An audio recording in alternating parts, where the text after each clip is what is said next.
أعوذ بالله من الشيطان الرجيم بسم الله الرحمن الرحيم الحمد لله رب العالمين والصلاة والسلام على سيدنا محمد عبده ورسوله النبي الأمي وعلى آله وصحبه وسلم.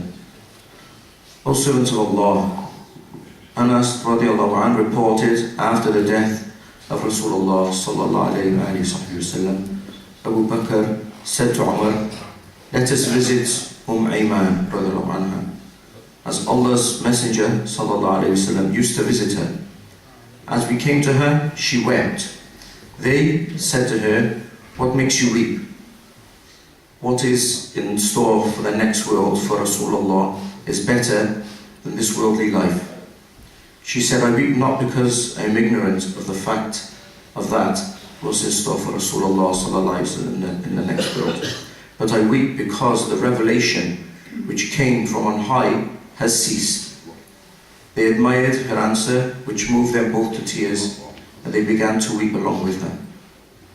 O servants of Allah, let us reflect on this hadith, and with this honourable lady, Ayman radiallahu anha, who was the blessed nurse of Rasulullah sallallahu alayhi wa sallam, who used to call her mother.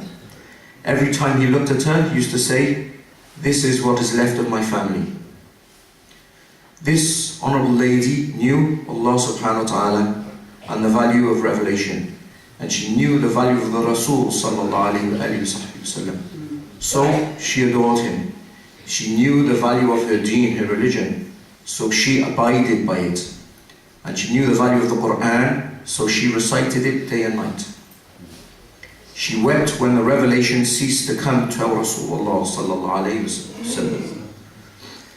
This honourable lady, radiallahu anha, wept for the revelation, which used to change opinions in times of adversity, which would calm souls and minds, repair what was damaged, give hope in the midst of pain, and offer prosperity and ease after hardship.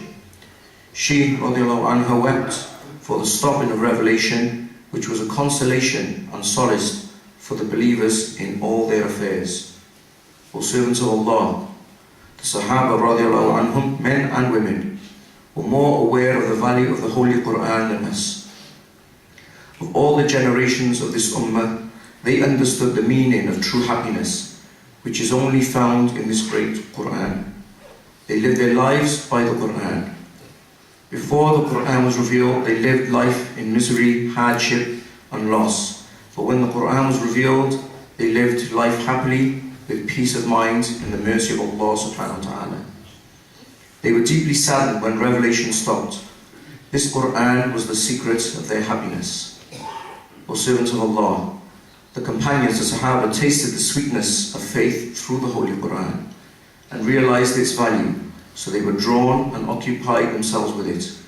Their feelings were so drawn towards it to the extent that the Holy Quran would completely penetrate their hearts and their being. When Umar radiallahu anhu would hear a man read, and Allah subhanahu wa ta'ala says, indeed the punishment of your Lord will occur, of it there is no preventer, he would start to cry and fell to his knees trembling and had to be helped home. He was asked why. He said, I've heard a true oath from my Lord. O servants of Allah, Ayman radiallahu anha wept because revelation had ceased.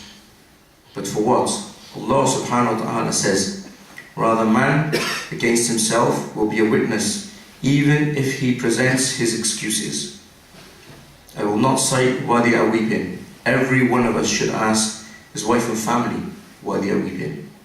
Ayman radiallahu anha wept because she heard the saying of Allah subhanahu wa ta'ala, and Allah says, Allah sent down the best statement, a consistent book wherein is reiteration. The skins shiver therefrom of those who fear their Lord. Then their skins and their hearts relax at the remembrance of Allah. That is the guidance of Allah, by which He guides whom He wills, and one to whom Allah leaves astray, for him there is no guide. And her heart was pure and sound, bearing no sin, malice, envy or grudge. She would shake and cry when hearing the Quran. But what do we cry for? Can we compare ourselves to our righteous ancestors? Ibn Mas'ud radiallahu anhu reported that the Prophet sallallahu alayhi wa sallam said to me, recite the Quran to me. I said, O Messenger of Allah, shall I recite it to you when it was revealed to you? He said, I like to hear it from others. Then I began to recite Surah An-Nisa. When I reached the ayah, and this is the ayah, so how will it be when we bring from every nation a witness, and we bring you, O Muhammad, against these people as a witness? Having heard it, he said, enough, enough. When I looked at him, I found his eyes were overflowing with tears. O servants of Allah, why do we cry for this dunya, this worldly life, and not cry when we hear verses of the Quran recited? The answer to this is because our hearts are too connected with this life and not the afterlife. As for our righteous ancestors, their hearts were the opposite. They cherished the afterlife and abstained from this life. Their hearts were righteous, and our hearts are corrupted, except of those who Allah has blessed. Is there a healer for the corruption of hearts before their death?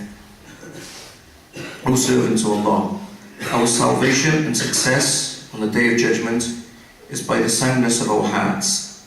Let us all be concerned for our hearts and remove ourselves from hatred and malice, and be committed to the words of Rasulullah sallallahu alayhi wa sallam, who says, none of my companions must tell me anything about anyone, for I like to come out to you with no ill feelings. Because of the informer wants to sow corruption, wants to cut family ties, and sow hatred in the hearts of the nation. O servants of Allah, our nation is torn apart, so do not increase this rupture. And the Rasul sallallahu alayhi wa sallam says, he who believes in Allah on the last day must speak good or remain silent. Today's announcement is a collection for a family in Yemen who is in desperate need with the ongoing troubles, so please give generously. Walhamdulillah Rabbil Alameen, wassalatu wassalamu ala Sayyidina Muhammadin abdihi wa rasulihi al-Nabi al-Ummi wa ala alihi wa sahbihi wa sallam.